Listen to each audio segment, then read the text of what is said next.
The day Caroline nearly died, her husband was 40 feet away, not rushing to her side, not holding her hand, standing in the lobby of the same hospital, his mistress on his arm, checking his emails. He did not know his pregnant ex-wife was on the 5th floor. He did not know she had been fighting, alone, quietly, without a single word to him, for 8 months, fighting a failing heart, fighting to stay alive long enough to deliver the son he did not know existed. And here's the part that will stay with you. She chose not to tell him, not out of spite, not out of weakness, out of the most devastating kind of dignity you will ever hear about. She looked at the man who had called her stagnant in a Forbes interview while she was home taking heart medication and monitoring her own blood pressure and praying she would survive the night. And she decided, I will not be his obligation. I will not be the problem he manages. If I only have a limited amount of time, I will spend it standing upright. She sold her grandmother's pearls to pay for her own doctors. She built a life from the inside of a catastrophe. And when her husband finally froze in that lobby, phone on the floor, the carefully constructed story he had told himself about who he was and what he had thrown away, it shattered. What happened next will change the way you think about dignity, about second chances, and about what it actually means to love someone. Stay with us. This one matters. Lesson statement, because the most powerful thing a woman can do, in any relationship, in any season of life, is refuse to make herself smaller to keep someone comfortable.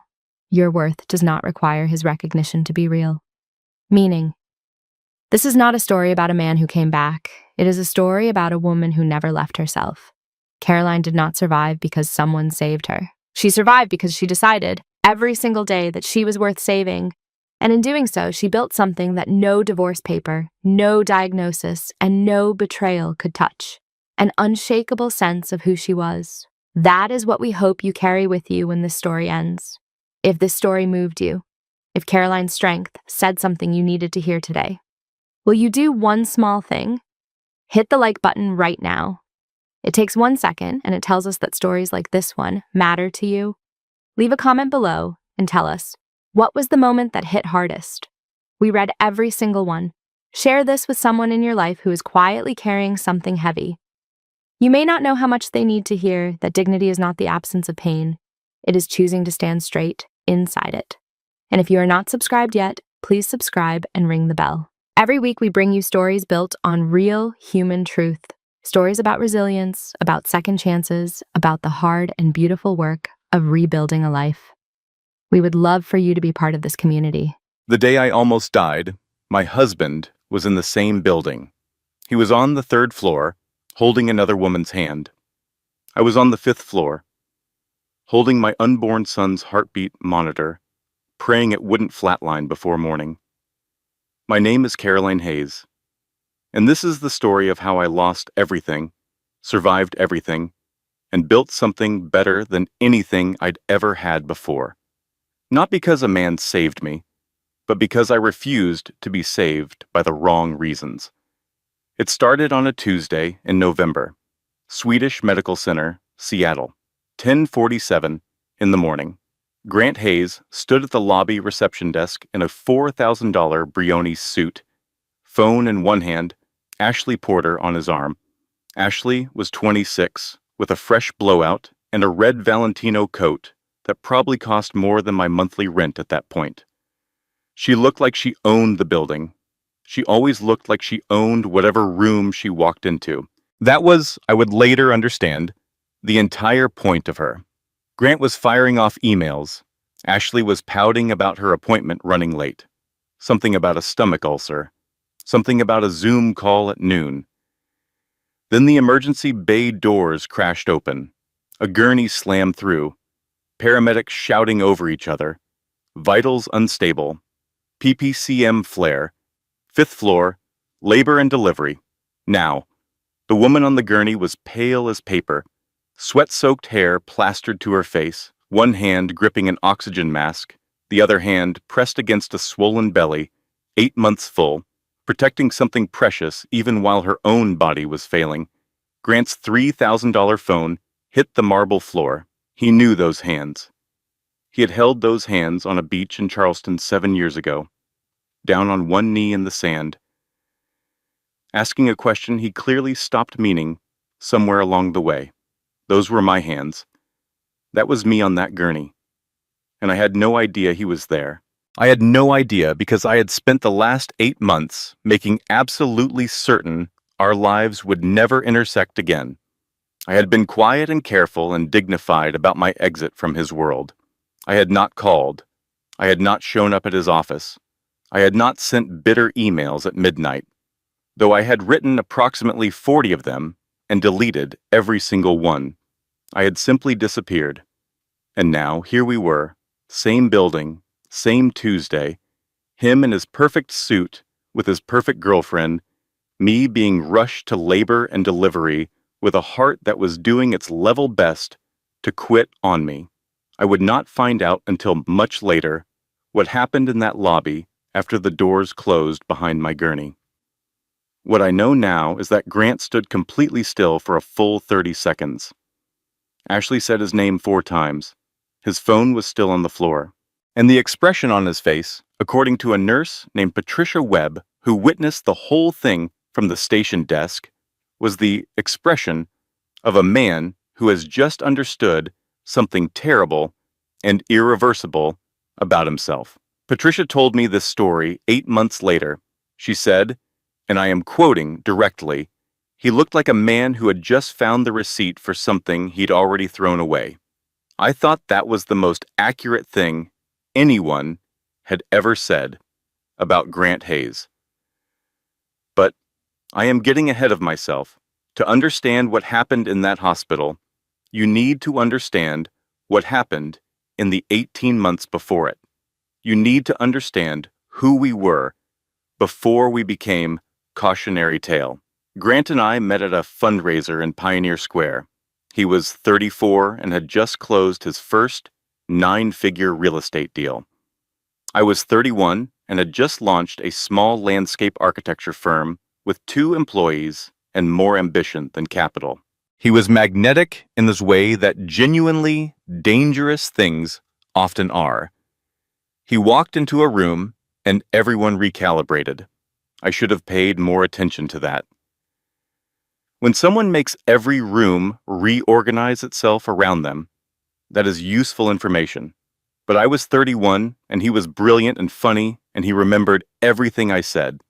He remembered that I preferred Dungeness crab to lobster. He remembered that my grandmother had planted jasmine along the fence of her house in Spokane, and that the smell of it still made me feel safe. He remembered these things and deployed them with precision at exactly the right moments. We were married in 18 months. The wedding was in the garden of a vineyard outside Woodinville. I wore my grandmother's pearls. It was a beautiful day. I believed every word of it. The first 4 years were genuinely good. Not perfect, but good in the way that real things are good, with friction and compromise, and occasional spectacular arguments about whose turn it was to call the plumber. Grant worked constantly. I scaled back my firm, then sold it, then became the person who made his life run. I hosted dinners for clients and proofread proposals at 2 in the morning and stood next to him in photographs where my name was never in the caption. I told myself that was a partnership, that I was the foundation he built on. I did not understand until much later that he had stopped seeing the foundation once the building went up. The last 2 years were the slow version of drowning, the kind where the water rises so gradually that you keep adjusting, keep treading, keep telling yourself, it is fine, you are fine. This is just a difficult season. Grant was at client dinners until midnight. Grant was on his phone through every meal. Grant looked at me sometimes with an expression I could not name, but that made my chest feel hollow. My best friend, Becky Morrison, had a name for it. She called it the management look. Becky, Caroline, he is looking at you like a project that came in under budget. That is not how a husband looks at a wife. I told her she was being dramatic. She was not being dramatic. The end came on a Wednesday in March. Grant was in our kitchen in the Queen Anne house, the house I had designed down to the hardware on the cabinet doors. And he said the words I had been dreading without knowing I was dreading them. He said, "I am not happy, Caroline. This marriage has become stale. I think we both know it." I had a yellow rose in my hand from the garden. I remember that detail with complete clarity. I set it down very carefully in the vase, and I said, "If that is what you want, Grant, call your lawyer. But know this, you are making the biggest mistake of your life." He smiled at me. A small, patient smile, the kind you give someone whose opinion you have already discounted. 3 weeks later, his lawyer's courier arrived with the divorce papers. I signed them the same day. I was not going to beg. I had watched my mother beg my father to stay when I was 9 years old, and I had made a promise to myself in that kitchen that I was never going to do that. Whatever else I lost, I was keeping that. What I did not know, standing in my Fremont apartment with the uncashed settlement check on my counter and a faint nausea I was chalking up to stress, was that I was 8 days pregnant, and that the man who had just handed me the paperwork to end our marriage had also, in a moment of whiskey and grief and terrible timing 6 weeks earlier, given me the one thing he never intended to, a reason to keep fighting. 2 pink lines on a Tuesday morning. I sat on the bathroom floor of my Fremont apartment for a long time. The tiles were cold. The settlement check was still on the counter in the other room. Outside the window, I could hear the neighborhood waking up. A dog barking, someone's sprinkler running, the completely indifferent machinery of ordinary life continuing without any acknowledgement whatsoever of the fact that my world had just inverted itself for the second time in 3 weeks. I picked up my phone, found Grant's name in my contacts. I held it for probably 2 minutes, then I put the phone down. Because here is what I knew about Grant Hayes in that moment, with the clarity that only comes after you have spent 7 years paying very close attention to a person. If I called him, he would come back. Not because he loved me, because he needed to. Grant was a man who built things and managed things and solved things, and an unplanned pregnancy with his newly ex-wife was absolutely the kind of problem that would activate every instinct he had. He would fly in the best doctors. He would move back into the house or move me into a better apartment. He would be present and efficient and thorough. And every single time he looked at me, I would see it, that management look, that careful, controlled patience of a man fulfilling an obligation he had not chosen. I would rather be alone. I was already alone. At least this way it would be honest. I called my mother instead. My mother cried. Then she said, "Tell me what you need, and I will be there by Friday." What I needed, it turned out, was a cardiologist, because 10 days after the positive pregnancy test, I was sitting in the office of Dr. Helen Foster at Swedish Medical, looking at an echocardiogram that showed my heart doing something it was not supposed to do. Dr. Foster was in her mid-50s, with the kind of direct warmth that you must only find in doctors who have had enough hard conversations to stop softening them artificially. She sat across from me with the results in her hands, and she did not waste time. She said, "Caroline, you have peripartum cardiomyopathy. Your heart's ejection fraction is at 32%.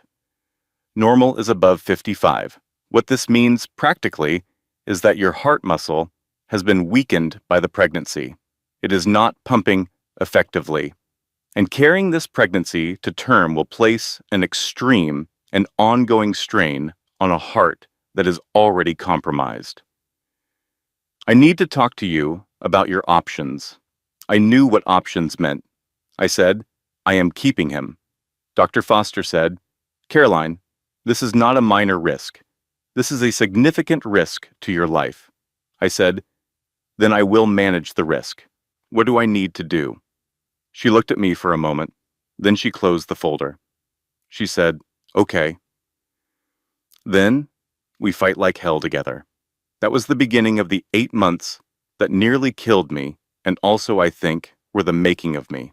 I want to tell you something here because I think it is important, and because I wish someone had said it to me clearly when I was sitting on that cold bathroom floor. Here it is. Financial independence is not a backup plan. It is the plan. Whatever stage of life you are in, your own account, your own credit history, your own emergency fund, these are not signs of distrust in your relationship. They are signs of self-respect. I had signed away my business and my financial autonomy over 4 years of marriage, and when the marriage ended, I was selling my grandmother's pearl earrings to pay for echocardiograms. I am not telling you this so you feel sorry for me. I am telling you this so you never end up in that position. Not because your marriage will fail, but because you deserve to be choosing to stay, not staying because you have no other option. The weeks that followed established the rhythm that would carry me through the next 8 months. Every Tuesday, Dr. Foster. Every other week, an echocardiogram, a medication schedule that required a spreadsheet, a diet so low in sodium that Becky, when she came to visit, looked at my pantry and said, "Caroline, this is how they feed people on space stations." I said, "How do you know what they feed people on space stations?" She said, "I watched a documentary. It was very sad. This is also very sad. I loved her for making me laugh." Those 8 months had very few laughs in them, and I held on to everyone. I watched Grant's life continue on social media and in the pages of Seattle Met magazine with the particular discipline of someone who knows that looking is hurting them and looks anyway. He and Ashley at a charity gala in October. He and Ashley at the Forbes Pacific Northwest Summit in November. He quoted in a business profile saying, "I needed a partner who shared my vision for what was possible. Sometimes people grow in different directions." He was talking about me. I was in my apartment with a blood pressure monitor and a home oxygen pulse reader and a belly that made it impossible to sleep on my back. And he was telling Forbes magazine that I had not shared his vision. I want to say I was above it. I was not above it. I cried about that quote for approximately 2 hours. Then Becky arrived with Thai food she had not been invited to bring and said, "Okay, I read the article. I have feelings. Can I share them?" I said, "Please." She said 11 words. She said, "He will regret every single word of that for the rest of his life." She was right, but that is getting ahead of the story again. The baby moved for the first time at 22 weeks. I was doing paperwork. I had started doing freelance landscape design consultations from home, small projects, enough to keep my mind from consuming itself. And he moved, and I stopped everything, put both hands on my stomach, just breathed. I said out loud, to no one, "I am going to get you here. I promise you, whatever it takes." Whatever it took turned out to be considerable. At 28 weeks, my ejection fraction dropped to 29%. Dr. Foster adjusted my medications. I spent 3 days in the hospital for monitoring.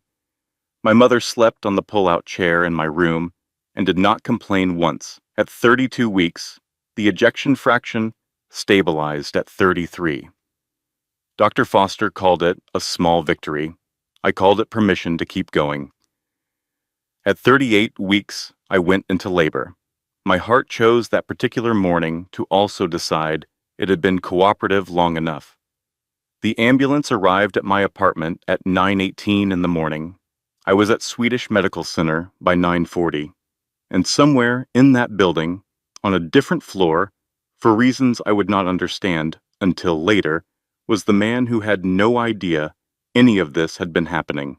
Grant Hayes was about to find out that the life he thought he had closed the door on had been building something extraordinary on the other side of that door, and the door was about to open. I do not remember much of the first hour. I remember the lights in the ceiling moving past me as they wheeled me through the corridor. I remember the sound of Dr. Foster's voice. Steady, authoritative, coordinating with the bioobstetric team in a tone that was professionally calm, but underneath it, if you knew how to listen, carried a sharpness that meant, this is serious and we are moving fast. I remember a nurse squeezing my hand and saying, "You are doing great, honey. Just breathe." I remember thinking, Oliver. His name is Oliver. Just get Oliver here, safe. The rest is machines and voices and a pain that was both the baby coming and my heart struggling to manage the effort of it. And then, at 10:53 in the morning, after an emergency procedure, that doctor. Foster would later describe as one of the most technically demanding deliveries of her career. Oliver James Kirby came into the world. 7 pounds, 2 ounces, dark hair, lungs that announced themselves to the entire wing. They let me hold him for 45 seconds before they took him to the observation nursery. I counted 45 seconds. I said, "Hi, baby." I said, I kept my promise. Then they took him for monitoring and took me to recovery, and my mother was there, holding my hand, her face doing the complex emotional mathematics of someone who is overwhelmed with relief and grief and love simultaneously. She said, "He is perfect, Evie. He is absolutely perfect." I said, "Is he okay?" She said, "He is 7 pounds and furious about being disturbed. He is completely okay." I closed my eyes and felt something that I can only describe as a release. 8 months of sustained terror, of daily monitoring and medication schedules, and nights lying awake calculating odds. All of it releasing at once, like a knot being cut. He was here. We had done it. Then my mother said, in a different voice, "He is here, Caroline. Grant. He is in the hallway." And just like that, the knot was back. She told me what had happened, how Grant had been in the lobby with Ashley when they brought me in, how he had followed to the 5th floor and been stopped at the nurse's station, how he had been in the family lounge for nearly 2 hours, waiting. I closed my eyes again. The heart monitor beeped its steady, indifferent rhythm. I thought about what Ashley's face must have looked like. I thought about what Grant's face must have looked like. I thought about the fact that the universe, which I had always suspected had a dark sense of humor, had apparently arranged for my husband to witness my medical emergency while accompanying his girlfriend to a stomach ulcer appointment. I said, "Send him in, then I want you to leave us alone." My mother said, "Evie, you just came out of a major procedure. You do not have to do this today." I said, "Dorothy, I carried this baby for 9 months while my heart was failing. I can handle 10 minutes with his father." She squeezed my hand, got up, went to the door. I used the 30 seconds she was gone to do 3 things. I smoothed my hair as best I could with hands that were still shaky from the medication. I adjusted the hospital blanket, and I found the place inside myself that had kept me upright for 8 months, and made sure it was still there. It was. The door opened with a quiet hydraulic hiss. Grant Hayes stepped inside. He looked terrible. That was the first thing I noticed, and I will admit I noticed it with a small, uncharitable satisfaction. The perfect suit was rumpled. His face was the color of old wax, the usual command he carried in his posture, that particular set of the shoulders that said, "I own this room." It was gone. He looked like a man who had been standing in a cold hallway for 2 hours, rearranging everything he thought he knew. Good, I thought. Welcome to my last 8 months. He took 2 steps in, stopped. His eyes moved from me to the empty bassinet in the corner and back to me. He said, "Caroline, my God." I said, "His name is Oliver. Oliver James Kirby. He is yours." I watched the words land watched his hand reach for the footboard of the bed because his legs had apparently stopped working correctly. His mouth opened and closed once. He said, "Why? Why didn't you tell me? I would have—" I said, "I know exactly what you would have done." My voice came out steadier than I expected. 8 months of rehearsing this conversation in my head, lying awake at 2 in the morning while my heart monitor beeped and Oliver moved against my ribs. All of that had prepared me for this moment with a precision that surprised even me. I said, "You would have come back, not because you wanted to, because you are a man who finishes what he starts and cleans up what he breaks. You would have managed me, Grant, efficiently and thoroughly, and with that look on your face that I spent the last 2 years of our marriage trying to pretend I did not see, and I would have spent whatever time I had left watching you resent the obligation of me."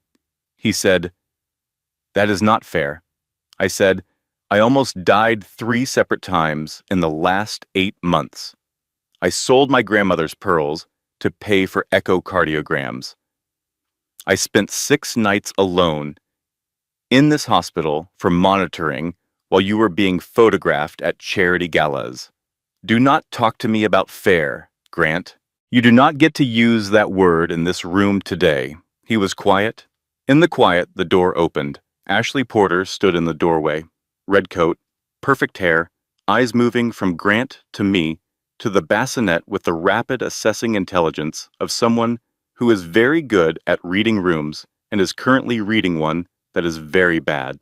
She said, "I have been looking for you for an hour. The doctor said my stomach is fine. It is just stress." She paused. "Who is she?" Grant said. "Ashley." "Not now," she said. "Not now. I drove myself to this hospital because you disappeared. Not now."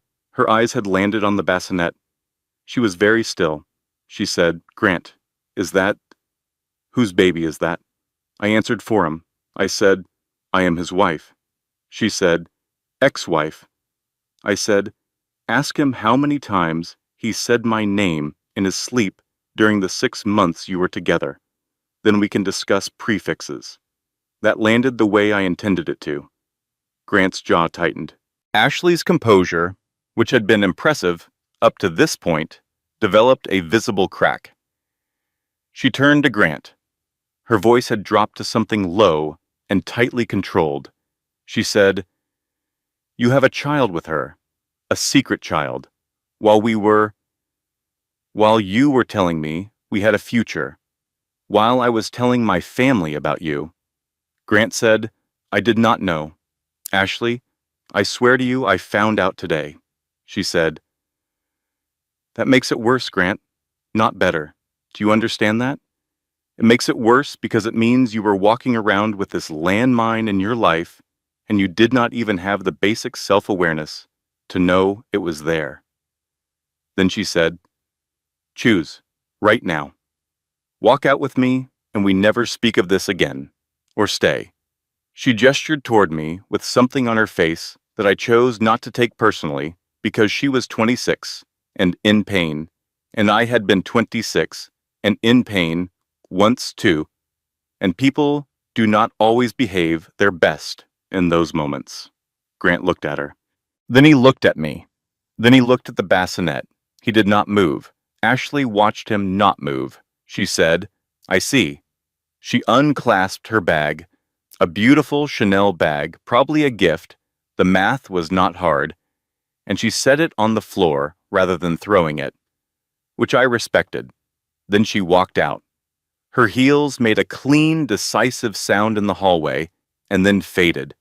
The silence she left behind was very large. Grant was still standing at the foot of my bed, not looking at me, looking at the bassinet. I said, "You should go.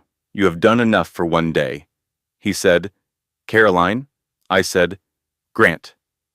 "Get out of my room." He went. The heart monitor kept its steady rhythm. Oliver was in the nursery. 7 pounds of furious, perfect life, and I was alone in room 308, and the man who had broken my world had just had his own broken in return, and I did not feel triumphant about it. I felt tired, profoundly, deeply tired, and underneath the tired, very quiet, barely audible, something that might have been the first thread of something new. Grant drove for an hour. He did not know where he was going. He took the I-5 south and then got off and got back on and eventually found himself parked in front of a coffee shop in Capitol Hill that he had no memory of driving to. The rain was doing what Seattle rain does in November, which is fall with a kind of patient, deliberate insistence that suggests it has absolutely nowhere else to be. He sat in the car and called Patrick Cole. Patrick answered on the second ring with the particular alertness of a lawyer who has learned that calls from certain clients at certain hours never mean good news. He said, "Grant, tell me you are not calling me from a hospital." Grant said, "Caroline's there. She had the baby. It is mine." Patrick said nothing for a moment. Then, "How long have you known?" Grant said, "Since about 45 minutes ago." Patrick made a sound that was not quite a word. Then his professional instincts took over, and he began listing implications. Paternity, estate, child support calculations at Grant's income level, the prenuptial agreement and its limitations, the fact that a legal heir changed the structure of Grant's holdings in ways that would require significant restructuring. Grant listened to approximately 1 minute of this before he said, "Patrick, is she going to be okay?" Patrick stopped. He said, "That is not a legal question, Grant." Grant said, "I know. I am asking you anyway." Patrick said, "I don't know. I wasn't there. I don't have that information." Grant sat with that for a moment. Then his phone lit up with a name he had not expected, Dorothy Hayes, his mother. He answered. His mother did not say hello. She said, "Grant William Hayes, I know where you are." He said, "Mom," she said, "I have known for 4 months. Caroline called me. She asked me not to tell you. She just wanted me to know I was going to be a grandmother. She said she did not want to deprive me of that regardless of what happened between you and her." The sentence landed in Grant's chest like a stone dropped into still water. He said, "She called you." Dorothy said, "She called me from a tiny apartment in Fremont." She had just come from a cardiology appointment. Her voice was completely steady. She said, "Dorothy, I wanted you to hear this from me. You are going to have a grandson. He is due in the spring. I hope you will be part of his life." Grant said nothing. Dorothy said, "She did not ask me for anything, Grant. Not one thing. She was fighting for her life, and she called to make sure I knew I was going to be a grandmother.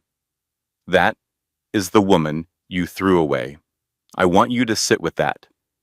Her voice, which had been sharp, shifted. She said, "I am on my way to the hospital. When you have finished feeling sorry for yourself, go do something useful." She hung up. Grant stared at the rain on the windshield. The phone rang again. This time, Julian Porter. Grant answered. Julian said, "Grant, my niece just landed in Maui. She is very upset. She sent me a rather detailed account of what happened today at Swedish Medical." Grant said, Julian said, "Let me finish. Ashley is not just my niece, Grant. She is the family member I recommended to you for her position. You will understand why her situation reflects on me professionally.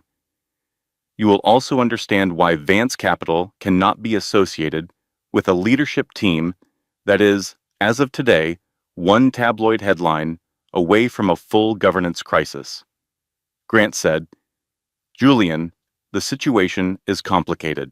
Julian said, "Vance Capital is withdrawing from the Bellevue development. Our attorneys will be in touch within 24 hours. I am sorry, Grant. I genuinely am. But I cannot explain this to my LPs." The line went dead. Grant sat very still. $200 million. The Bellevue project was an $800 million development. Losing Vance Capital at this stage would trigger covenant reviews across his primary credit lines. It could cascade. It could genuinely, actually cascade. He called Patrick back. He said, Julian Porter just pulled Vance Capital from Bellevue. Patrick said, with an urgency that Patrick did not usually allow himself, Grant, you have to fix that. Call Julian back. Apologize. Send Ashley flowers. Send her a car. Whatever it takes. Grant said, no. Patrick said, Grant? Grant said, Patrick, stop. I need you to do 3 things. First, find out the name of every specialist Caroline has seen in the last 9 months. Every cardiologist, every obstetrician. I want every bill. Pay them, all of them, from a private account, anonymously. Patrick said, Grant, paying her medical bills could be construed as an admission of... Grant said, I don't care what it's construed as. Do it. Second, draw up a trust in the name of Oliver James Kirby. Fund it with $50 million. A silence. Patrick said, $50 million. Grant said, $50 million. Third, liquidate my shares in Rainier Square Tower. Use the proceeds to cover the Vance withdrawal. We take the loss. The project goes forward at reduced scope. Patrick said, Grant, you are describing a scenario in which you voluntarily absorb a loss of... Grant said, I know what I am describing. Do it. He ended the call. He sat in the car for another 10 minutes. The rain kept falling. A woman walked past with an umbrella and a small dog, and the complete unconcern of someone who had no idea that a man was sitting in the car beside the curb, dismantling his own empire. Then Grant did something he had not done in approximately 15 years. He drove to a Target. He walked the aisles with a cart and no list and a profound sense of being an alien in a world that everyone else understood intuitively. He bought diapers in 2 sizes because he did not know which size was correct. He bought baby wipes and formula and a soft plush elephant with a friendly face and a rattle inside it. The cashier, a teenager with AirPods in, scanned everything without comment. Total came to $63.47. It was the most meaningful purchase Grant Hayes had made in years. He drove to Ballard. He had the address from the lawyer's file, the house where Caroline had grown up, where her mother had lived for 30 years. He did not plan what he was going to say. He parked. He carried the Target bags to the porch. He arranged them by the door. He was turning to leave when the door opened. Dorothy Hayes stood in the doorway in an apron dusted with flour. She looked at him, then at the bags, then back at him. Grant said, I cannot undo any of it, but I can be this. I can bring diapers and pay the bills. I will not ask for anything. I just need you to let me help. Dorothy looked at him for a long time. She said, she is breastfeeding. She does not need formula. He said, right, I did not know that. Dorothy sighed, a long, complicated sigh that contained approximately 40 years of motherhood and hard-won perspective. She said, the gutters are full of leaves. I was supposed to have a man come out weeks ago, but things have been difficult, she said. There is a ladder in the shed. She closed the door. Grant found the ladder. He climbed onto the roof of his ex-mother-in-law's house in the Seattle rain in a $200 cashmere sweater, and he cleaned the gutters. It took an hour and a half. He was soaked through before he was done. It was the first honest work he had done in longer than he could remember. The article ran on Thursday. Puget Sound Insider was not a publication Grant had ever paid attention to before, which was perhaps why he was caught completely off guard by its efficiency. The headline read, Real estate titan. Grant Hayes has secret baby with ex-wife he publicly called stagnant, 1 week after bringing new girlfriend to same hospital. The Forbes profile quote. His own words, his own voice published 6 months prior in a magazine he had been proud to appear in, was the first paragraph. The writer had done very little except arrange the facts chronologically and let them speak. They spoke loudly. By Friday morning, the story had been picked up by 3 Seattle news outlets and 1 national business publication. By Friday afternoon, Grant's PR firm sent a collective resignation letter that copied, according to Patrick's horrified reading of it, 7 separate journalists. Patrick called to relay this information. He said, "They CC'd the Seattle Times, Grant." Grant said, "Of course they did." He was sitting in his penthouse, which no longer felt like a kingdom. It felt like what it actually was, a very expensive, very empty room with a very good view of a city that was currently discussing his personal failures. His CFO texted, "We need to talk today." His COO texted, "Board is asking questions. Call me." 3 of his largest property managers texted variations of the same thing, which was, "Is everything okay? We saw the news, just checking in," which was the professional equivalent of watching someone's house burn and asking if they needed a glass of water. Grant called his CFO. The conversation was brief and bleak. The Vance Capital withdrawal had done exactly what Grant had known it would do. 2 covenant reviews triggered on his primary credit line.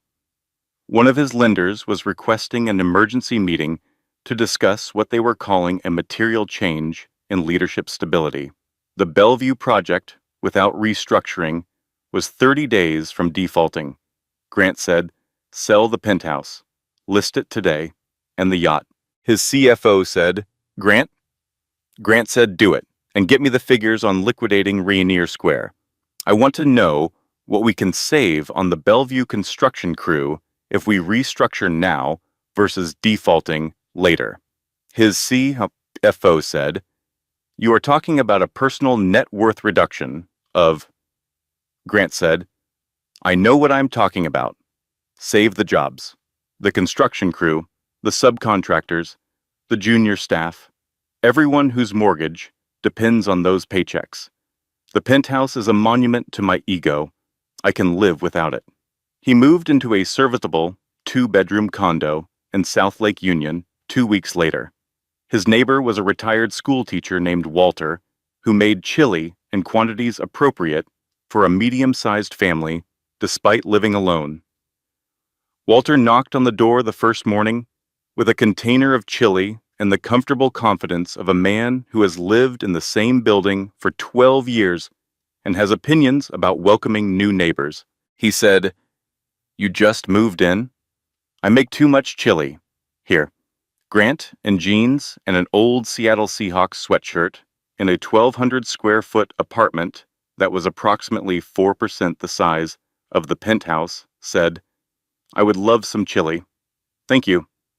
Walter said, "You look like someone who has not eaten a home-cooked meal in a while." Grant said, "That is accurate." Walter said, "Sit down then. I will heat it up." Grant sat at a neighbor's kitchen table and ate chili, and the world did not end. That was the second catastrophe in progress, while the first one was still playing out. The third arrived on a Wednesday. Ashley Porter filed a workplace complaint with Hayes Global Properties legal department. The complaint was not for harassment. It was considerably more sophisticated than that. She alleged conflict of interest, that her promotion to Director of Brand Strategy had been accelerated due to her personal relationship with Grant, creating legal liability for the company and potential claims from other employees who had been passed over. It was, Patrick said, when he read it, extremely well constructed. Grant suspected Ashley had a very good lawyer. He did not blame her. The board convened an emergency governance review 48 hours later. The result was a temporary suspension of Grant's active CEO role pending investigation. His COO assumed operational authority. Grant was asked to step away from day-to-day management for a minimum of 60 days. He sat in his car outside the Hayes Global Properties building. The building with his name on it, in steel letters 4 feet tall, on the side of a tower he had built from the ground up over 15 years. He could not go in. Dorothy called. She said, "I heard about the board decision." He said, "How?" She said, "I have my sources. Are you all right?" He said, "No." She said, without a pause, "Good. Okay is what you call it when you are not paying attention. How is Caroline?" The question landed with precision. He said, "I don't know. She won't see me." Dorothy said, "Grant, when is the last time you did something that was not about the company or about managing how things look?" He did not answer. She said, "Maybe losing the company for a little while is the best thing that ever happened to you. Maybe it is the only thing that was ever going to teach you what actually matters." She hung up. He sat in the parking lot for 20 more minutes, then he drove to Ballard. He restained the front porch. It took 3 hours. His hands were not accustomed to that kind of work. He did it anyway. He did not see Caroline. He did not ask to. He was learning, slowly and painfully, the difference between presence and demand. He was learning that showing up was not the same as arriving and expecting to be let in. He was learning that some things could not be managed. They could only be earned. He was learning this approximately 10 years later than he should have, but he was learning. 3 weeks after Oliver was born, I was home. Home was still the Fremont apartment, though Dorothy had quietly arranged for the rent to be covered in a way she described as a grandmother's prerogative, and I accepted because I was too tired to argue, and also because Dorothy Hayes was one of the few people in the situation who had behaved with complete integrity from beginning to end. Oliver was extraordinary. I want to say that, clearly, because the medical circumstances of his arrival and the complicated human wreckage surrounding it could make it easy to miss. He was an extraordinary baby, alert and opinionated, and capable of a focused, evaluative stare that made you feel he was considering your worth as a person. He had my hair, he had Grant's chin, he had his own particular energy that belonged entirely to himself. I was managing.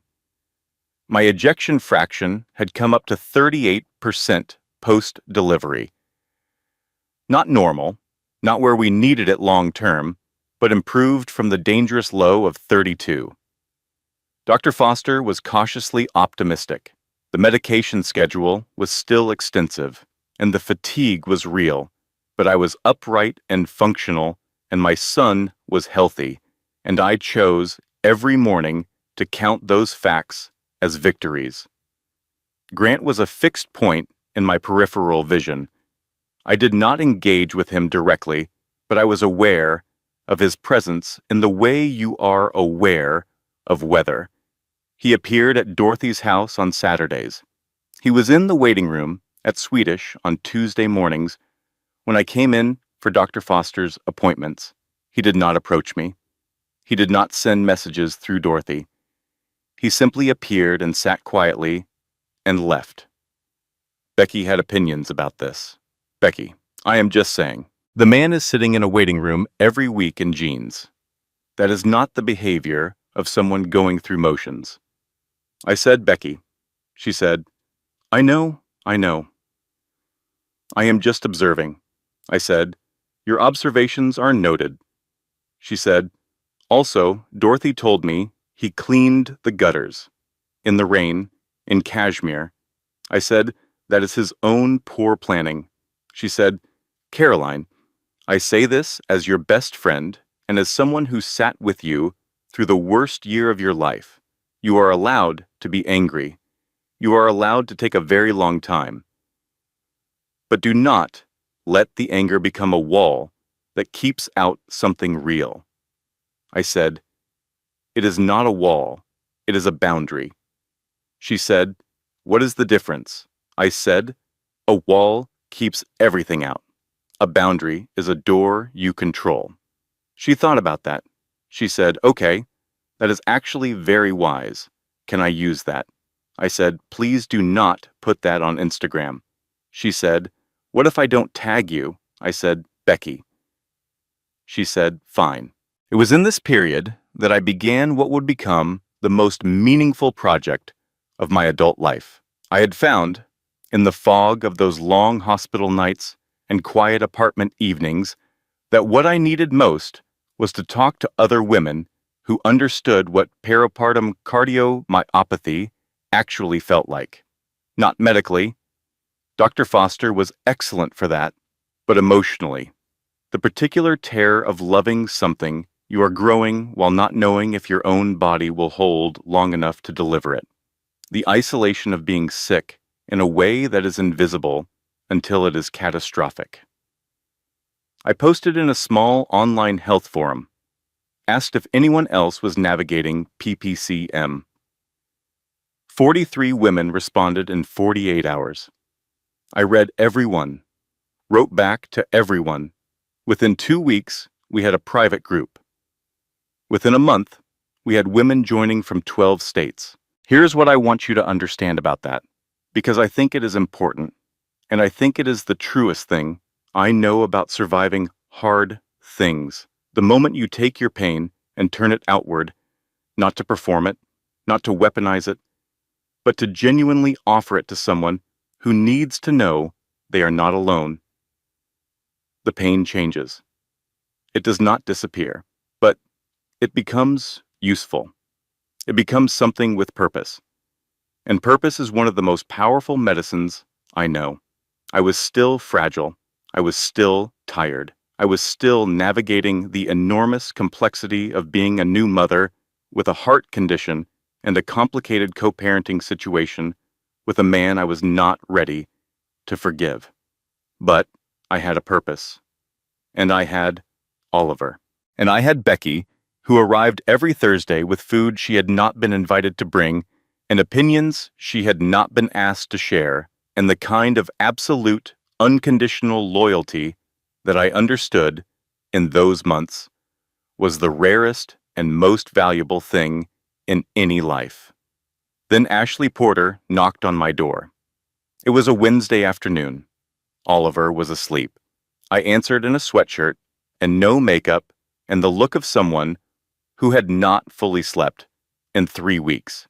Ashley was in normal clothes, not the red coat, not the polished armor, jeans and a gray jacket, hair pulled back. She looked younger. She also looked like someone who had been thinking about something for a long time and had decided to stop thinking and do it. She said, "I am not here to fight. I just have something I need to say, and then I will leave." I considered closing the door. I did not close the door. She said, "He talked about you the whole time we were together, not to me directly, but on the phone, in his sleep.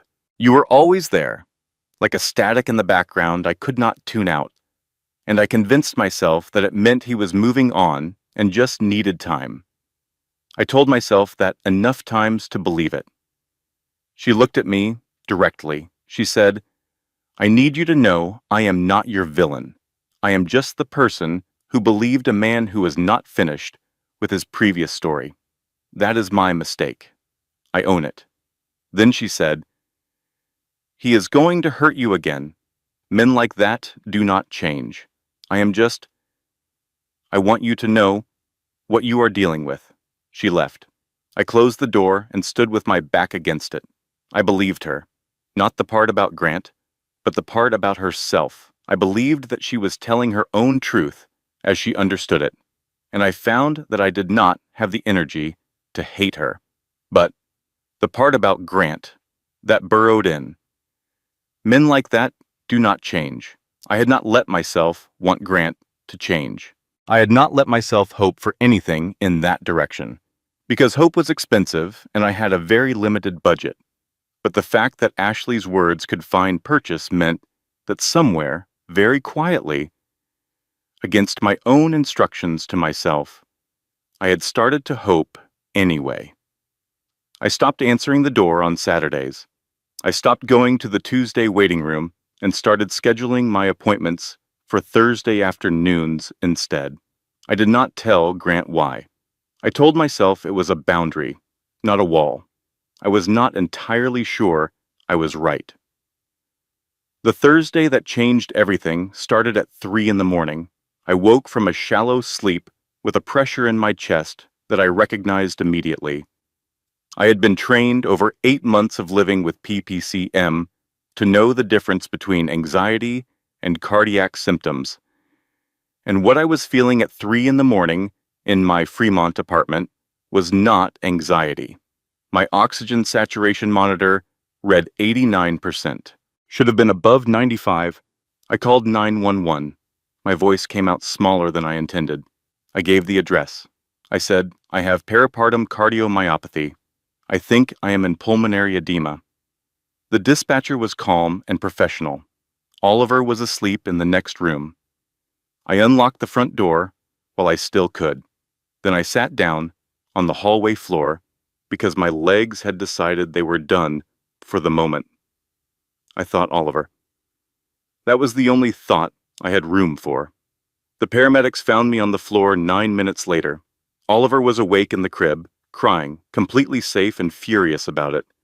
The paramedics confirmed his safety, called for a second team to coordinate with Child Protective Services for immediate family contact, and got me onto the stretcher. Swedish Medical Center was 8 minutes away. Dorothy Hayes was Oliver's emergency contact. Dorothy called Grant at 3:47 in the morning. Grant arrived at the hospital at 3:58. He was not wearing matching shoes. I would not learn this detail until later. One brown, one black. He had not turned on a light when he got dressed. He had simply grabbed whatever was on the floor and left. Dr. Foster's team stabilized me over the next 4 hours. Pulmonary edema, as I had suspected. The diuretics worked. My lungs cleared. By 7 in the morning, I was stable and exhausted, and the color, according to Dr. Foster, was coming back to my face. I did not know, in those 4 hours, that Grant was in the family lounge. I did not know that Dorothy had arrived at my apartment, taken Oliver from the CPS coordinator with the calm authority of a grandmother who intends to be unreasonable if necessary, and called Grant. I did not know that Dorothy, looking at Oliver and then at Grant, had said, I cannot stay here right now. I need to be with Caroline. You are going to take this baby. And that Grant had said, what? And Dorothy had said, you are his father, Grant. Take the baby. She had handed him the diaper bag, the car seat, and Oliver, and left. I learned all of this from Dorothy over the following weeks, in pieces, because she considered it important that I have the full picture. What I know about that night, reconstructed from Dorothy's account, and later from Grant himself. He took Oliver back to the South Lake Union condo. He warmed the bottled breast milk Dorothy had packed to the wrong temperature twice. He changed a diaper successfully on the second attempt. He walked the length of the apartment approximately 200 times. Oliver screamed for 40 minutes straight with the focused intensity of a person who has extremely clear opinions about his circumstances and is determined to express them. At 2 in the morning, Grant sat down on the floor with his back against the couch and Oliver on his chest and tried to remember any song at all. What came was something from a long time ago. His father, in their Knoxville kitchen on Sunday mornings, working at the counter while the radio played, an old Johnny Cash song. Simple and repetitive and very American and completely unconcerned with its own importance. Grant started to hum it. Oliver stopped crying, blinked, considered, grabbed Grant's collar with both hands, fell asleep. Grant did not move for 2 hours. He sat on the floor of his condo in South Lake Union with his son asleep on his chest and the city quiet outside the window, and he wept. Not performed weeping, not the kind of crying that is partly watching yourself cry. The kind that comes from somewhere so deep and so long, denied, that it has its own pressure, its own necessity. He wept for Oliver, and he wept for me, and he wept for the years he had spent building monuments to himself, while the things worth building were right in front of him. Here's what I think about that now. With the distance of time, it is possible to spend an entire adulthood running from the specific vulnerability that is also your greatest capacity. Grant was a man who had confused control with strength for so long that he had forgotten what strength actually felt like. Strength is not the absence of fear. Strength is Oliver screaming at 2 a.m. and you sitting down on the floor and humming Johnny Cash until it works. Grant had been strong his whole life. He had just been strong in the wrong direction. Morning came gray and quiet.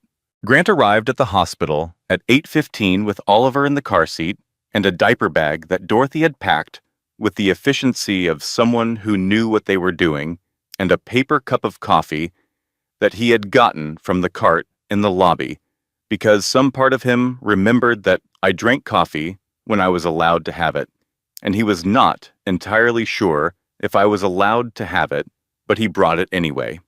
The nurse at the station, Patricia Webb, the same nurse who had stopped him cold on the day Oliver was born, looked up when he appeared. She looked at Oliver. She looked at Grant. She looked at the 2 different shoes. She said, "Room 312. She is awake." He said, "Thank you." She said, "You've got 10 minutes before her mother arrives and rearranges your face." He said, "Understood." I was sitting up in the hospital bed when he came in. The oxygen monitors were still attached, but the numbers were good. Dr. Foster had told me that an hour earlier. My ejection fraction under stress had held at 36%. We were not out of the woods, but we were in a clearing. I looked at Grant when he came through the door. Then I looked at Oliver. Something happened in my chest that had nothing to do with the PPCM. Grant said, "He is okay. He is good. He does not like his milk too warm, and apparently he is a Johnny Cash fan." I said, "He gets that from Dorothy." Grant said, "That is what I told him." He walked to the bed. He did not ask. He simply, carefully, with both hands, the way you handle something irreplaceable, placed Oliver in the crook of my arm. Oliver turned his face toward me immediately. That particular rooting instinct. That absolute, unconditional recognition. I held my son, and I looked at Grant. The granite was gone. I had been holding it in place for weeks, months longer. The careful, necessary hardness that had kept me functional and upright and protected. And in that moment, with Oliver warm against my ribs, and Grant standing there in one brown shoe and one black shoe, because he had not stopped to check, it was simply gone. What was left was not forgiveness. I want to be precise about that, because precision matters here. It was not forgiveness, and it was not trust, and it was not the resumption of anything that had come before. It was something quieter and more honest than all of those. It was recognition. I recognized that the man standing in front of me was not the same man who had handed me divorce papers. I did not know yet what he was instead. But he was different, and the difference was real. And I was, despite my best efforts to prevent it, beginning to be curious about who he was becoming. I said, "You stayed with him all night." He said, "Of course I did." I said, "Thank you, Grant." He just nodded. His throat was doing something that prevented speech. Dorothy arrived 12 minutes later. She looked at Grant's shoes and said nothing, which from Dorothy was the most eloquent possible response. She looked at me and Oliver. She sat down in the chair beside the bed, and she took my free hand, and she said, "There she is."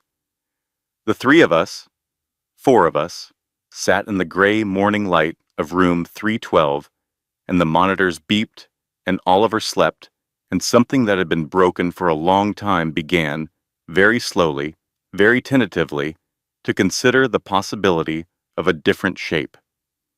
It was not repair. Repair implies returning to the original. It was something new. Becky arrived at noon with Thai food for the entire floor and the energy of someone who had been waiting weeks to hug me properly. She took one look at Grant, and then looked at his shoes, and then looked at me with an expression that communicated approximately 11 separate opinions simultaneously, none of which she said out loud. Later, in the hallway, she said to him, "One brown and one black." Dorothy told me about the 11 minutes. He said, "I was not paying attention to the shoes." She said, "No, you were paying attention to the right things." She went back inside. Grant stood in the hallway for a moment, then he went to find coffee and left us alone. Redemption, I have learned, is not a moment. It is a practice. It is the 11 minutes from phone call to hospital parking lot with unmatched shoes. It is showing up to a Tuesday waiting room for 3 months without being asked and without expecting acknowledgement. It is assembling a complicated Scandinavian crib at 10 o'clock at night in a nursery while your son watches you from his grandmother's arms with the evaluative stare of someone who is reserving judgment. Grant practiced it, day after day, week after week. He never missed a Saturday in Ballard. He was at every medical appointment, in the waiting room, not invited in, not demanding entry, simply present. When my second pulmonary event happened in month 2 of Oliver's life, a minor one, managed outpatient, scary but controlled, Grant was the one who picked Oliver up from Dorothy's and kept him for the weekend without being asked. Oliver loved him. That was the simplest and most complicated fact of the situation. Oliver at 4 months would reach for Grant with both arms. Oliver at 6 months would fall asleep on Grant's chest in approximately 3 minutes, regardless of how wound up he had been. Oliver at 8 months said a sound that was almost dada and looked directly at Grant when he said it. And Grant's face did something I had never seen his face do before. It was not pride exactly. It was more than pride. It was the expression of a man who has been handed something he knows he does not deserve and is determined to be worthy of it anyway. The governance investigation concluded in month 3. The board found no actionable misconduct. Ashley's complaint, while strategically constructed, did not meet the threshold for the specific claims she had made. Grant was reinstated as CEO. He came back to a smaller company. The Bellevue project had been restructured, completed at 70% of its original scope, and had turned a modest profit. His net worth had stabilized at what his financial team called a sustainable level, which meant he was still extraordinarily wealthy by any ordinary measure, but had no monuments left. The penthouse was sold. The yacht was sold. The name on the building remained, because his employees had worked to put it there, and he was not going to take that from them. The Forbes journalist who had printed the quote about Caroline, the one about not sharing his vision, reached out for a follow-up piece. Grant declined. He told Patrick, "I am not interested in shaping any more narratives.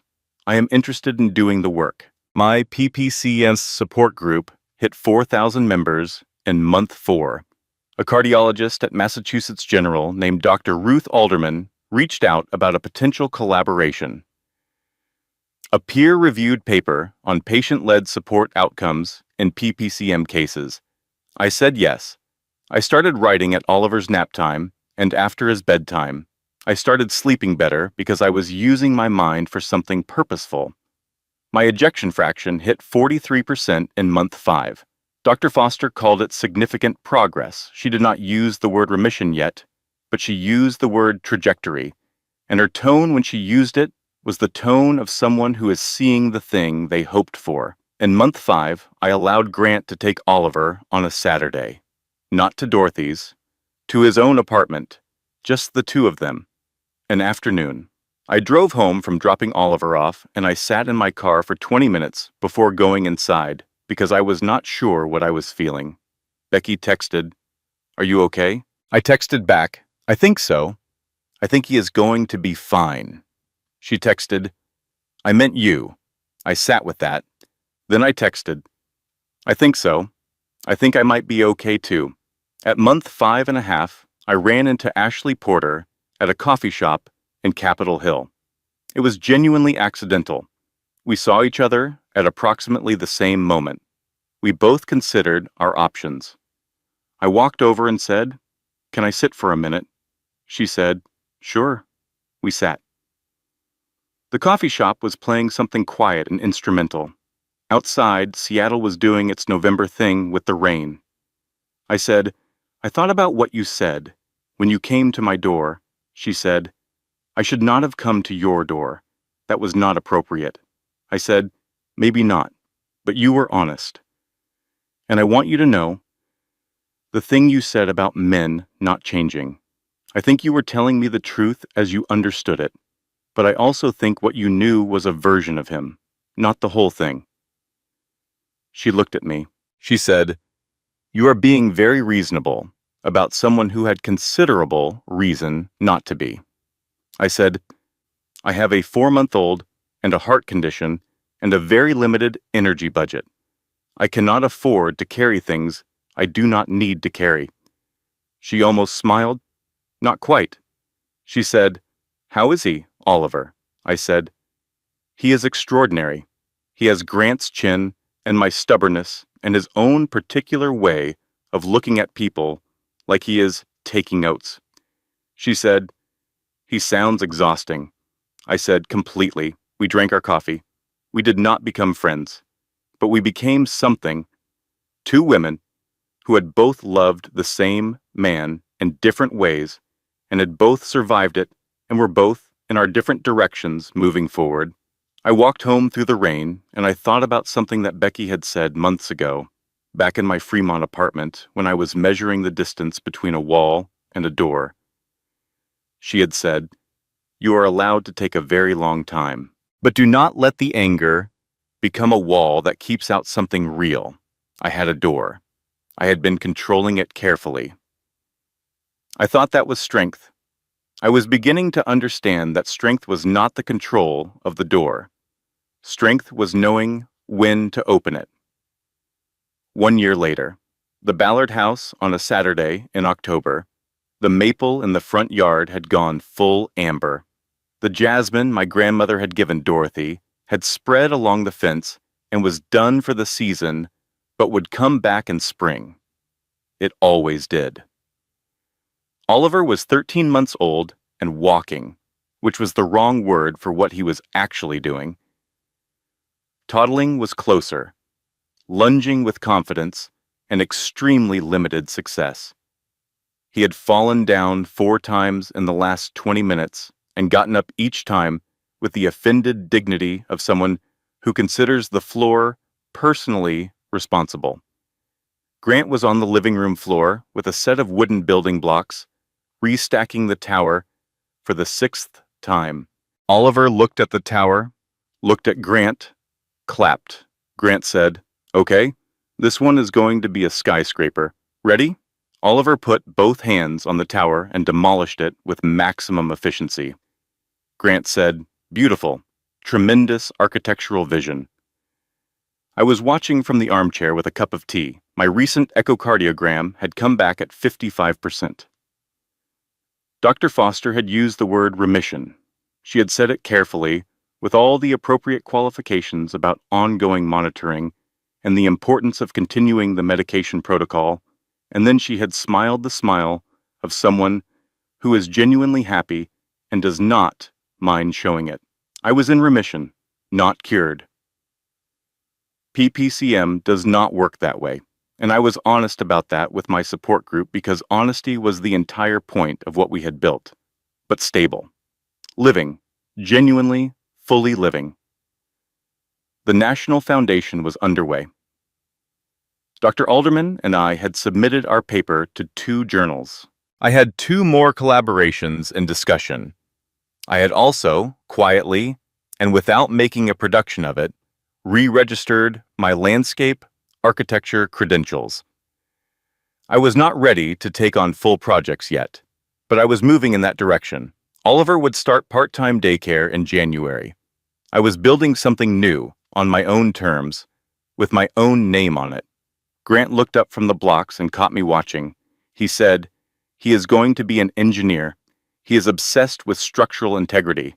I said, "He is obsessed with destruction." Grant said, "That is how engineers start." Oliver said something that may have been a word or may have been an extremely confident sound, and handed Grant a red block with tremendous seriousness. Grant accepted it with matching seriousness. Later, after Oliver was in bed, we sat on the front porch swing. Grant had fixed it twice, once because it was broken, once because he had fixed it incorrectly the first time, which he admitted without being asked. The air was cool and clean, and carried the particular quality of Seattle in October, that edge of wood smoke and rain and something just past the threshold of cold. I said, "The foundation hit 4,000 members this week. A medical journal wants to run a feature on the peer support model." Grant said, "EV, that is extraordinary." I said, "I know." A pause. The porch swing moved slowly. Inside the house, Dorothy had turned, switched on the kitchen light, and I could see her moving around, making something she had not mentioned, which was her way. I said, "I have been thinking about us." I felt Grant go very still beside me. I said, "I do not want what we had. I want to be clear about that. What we had was built on things that were never solid. On me, making myself smaller to fit into your life, and on you not noticing when I did. I am not going back to that." He said, "I know." I said, "But I see you, Grant. I see you on the floor with blocks. I see you in the waiting room every Tuesday for 3 months. I see you with Oliver at 3 in the morning. And what I see is different from what I had. It is genuinely different." He turned toward me. The porch light caught his face, and I could see that he was holding himself very carefully. The way you hold something when you are afraid that if you move too quickly, it will disappear. He said, "I am not the man I was, Caroline. I know that is not enough to say. I know words are the cheapest thing I have to offer, but I am not asking for what we had. I am not asking for forgiveness. I am asking for a chance to be the man that you and Oliver deserve. Just a chance, whatever that looks like, on your terms." I looked at him. I thought about the yellow rose I had set in the vase on the last morning of our marriage. I thought about the bathroom floor in the Fremont apartment and the 2 pink lines. I thought about Dr. Foster's voice saying, "Your heart's ejection fraction is at 32%, and my own voice saying, "Then I will manage the risk." I thought about Oliver at 45 seconds old, small and furious and mine. I thought about Grant at 3 in the morning, on the floor of a South Lake Union condo, humming Johnny Cash until the crying stopped. I thought about what I had built. Not what we had built together, what I had built. The foundation, the group, the paper, the sense of myself that I had earned back, carefully, from the rubble. I was not the woman who had set the yellow rose in the vase. I was something better. I reached over and straightened his collar. It was a small gesture, automatic and intimate, and entirely ours. Something my hands remembered before my mind gave permission. I said, "Ask me again in 6 months. Show me again in 6 months. And if the answer is the same, then yes." We build something new. Not what we had, something honest. He looked at the hand on his collar, then at me. He said, "I can work with that." He turned his palm up on the swing between us. After a long moment, I placed my hand in his, not to reclaim anything, not to return to anything, to begin.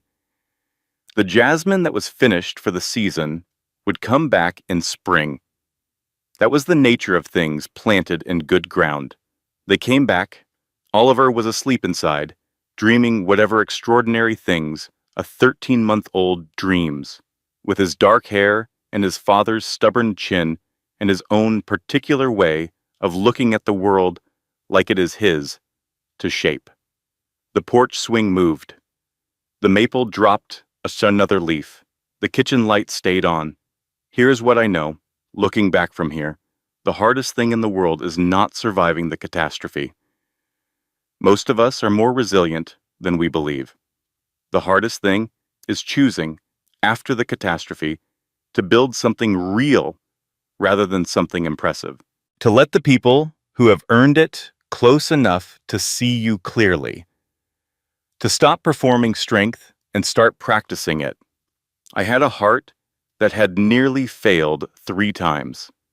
It had not failed, and sitting on that porch in October, with Oliver asleep inside, and Dorothy making something in the kitchen, and Grant's hand warm in mine, I understood, finally and completely, what Dr. Foster had meant when she said we fight like hell together. She had been talking about the PPCM, but she had been right about everything else too. This is not a story about a man who changed and deserved a second chance. It is a story about a woman who refused to disappear, built something extraordinary from the worst material imaginable, and then chose, from a position of genuine strength on her own terms and her own time, to let something new begin. That is not a fairy tale. That is a foundation. And foundations, if you build them right, hold. Closing editorial disclaimer: the content you just experienced, every scene, every character, every emotional beat, was manually researched, carefully constructed, and thoughtfully edited by our production team. We build these stories by hand with intention because we believe that meaningful storytelling requires human care at every stage. Thank you for watching. Thank you for being here.